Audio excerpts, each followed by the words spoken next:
Make sure you continue to annotate because remember when we get to the end, we will be writing a genre-based thinking job for today's reading.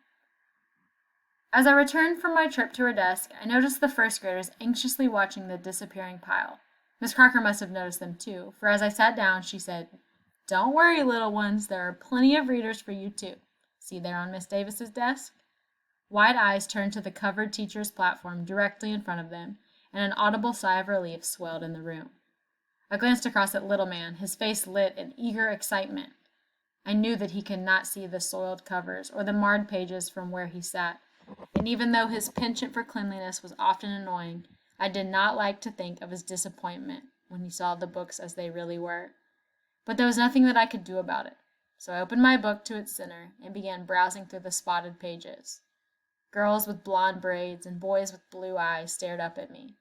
I found a story about a boy and his dog lost in a cave and began reading while Miss Crocker's voice droned out monotonously. Suddenly I grew conscious of a break in that monotonous tone and I looked up. Miss Crocker was sitting at Miss Davis's desk with the first grade book stacked before her, staring fiercely down at Little Man, who was pushing a book back upon his desk. "What's that you said, Clayton Chester Logan?" she asked. The room became gravely silent. Everyone knew that Little Man was in big trouble, for no one ever called Little Man Clayton Chester, unless she or he meant serious business. Little Man knew this too. His lips parted slightly as he took his hands from the book. He quivered, but he did not take his eyes from Miss Crocker. I said, may I have another book, please, ma'am, he squeaked. That one's dirty." "Dirty?" Miss Crocker echoed, appalled by such temerity. She stood up, gazing down at Little Man like a bony giant, but Little Man raised his head and continued to look into her eyes. "Dirty? And just who do you think you are, Clayton Chester? Here the county is giving us these wonderful books during these hard times, and you're going to stand there and tell me that the book's too dirty? Now you take that book or get nothing at all." Little Man lowered his eyes and said nothing as he stared at the book.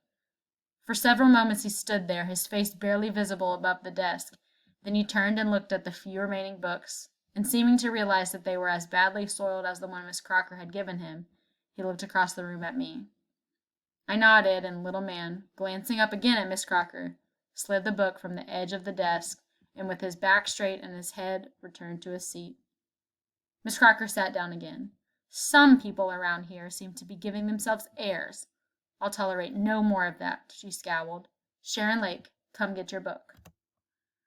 I watched Little Man as he scooted into his seat beside two other little boys.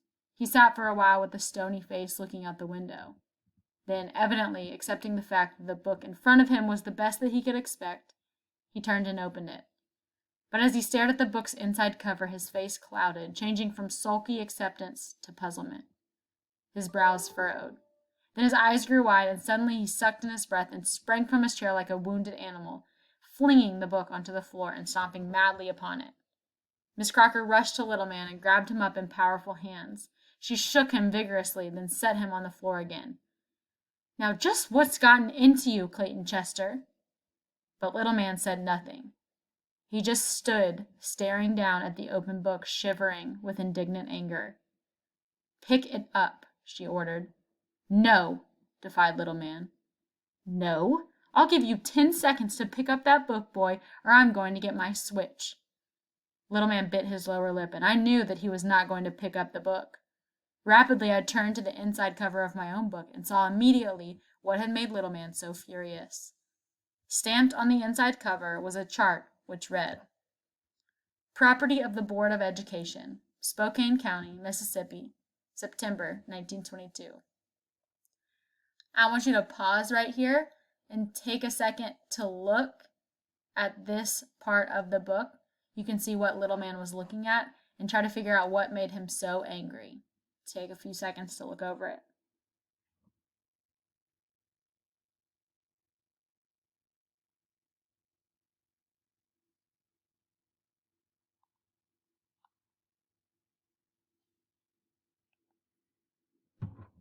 So as you can see, the first time that this book was given out, it was brand new and it was given to a white student.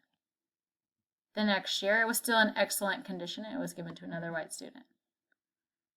And if you continue to look down, it's continue for 1, 2, 3, 4, 5, 6, 7, 8, 9, 10, 11.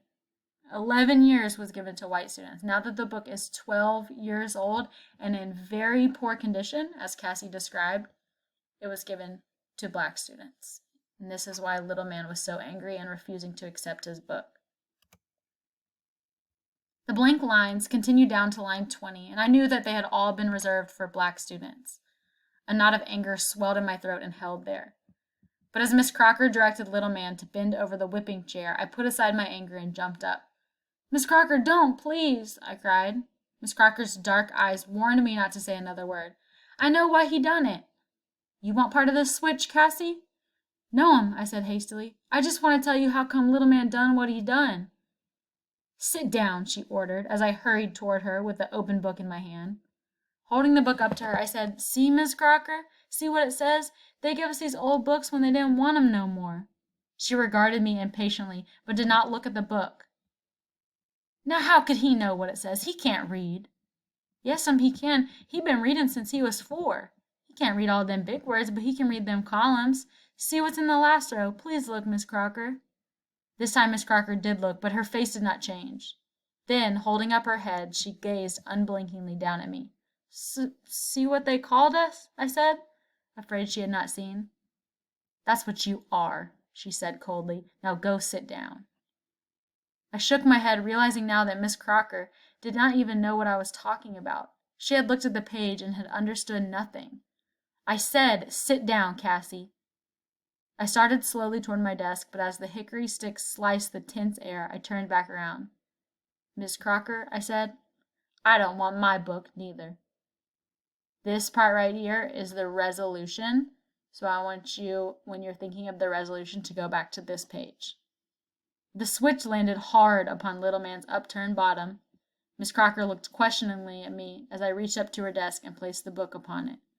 Then she swung the switch 5 more times and, discovering that Little Man had no intention of crying, ordered him up.